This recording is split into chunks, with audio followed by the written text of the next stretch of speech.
င်္ဂလာပါအခုကတော့ထောက်ချက်မြို့နယ်မှာရှိတဲ့မိုင်းဝုန်းကျောင်းတက်ကိုရောက်ရှိနေရပဲဖြစ်ပါတယ်ဒီကျောင်းတက်အတွက်အလူရှင်တွေကနေပြီးတော့စုပေါင်းလူတန်းပေးထားပြီးစန်ဒီဆိုလာမှာတာဝန်ယူတက်ဆင်ပေးခဲ့တဲ့ solar project site လေးပဲဖြစ်ပါတယ်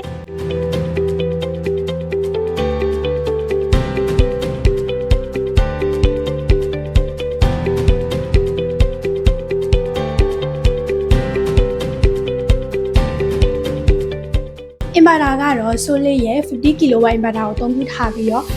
ဘက်ထရီကတော့ Sunny Solar ရဲ့ high voltage 6လုံးတွဲဘက်ထရီနှလုံးပေါ်မှာ80 kWh ထိတက်ဆင်သုံးပြုပေးထားတာပဲဖြစ်ပါတယ်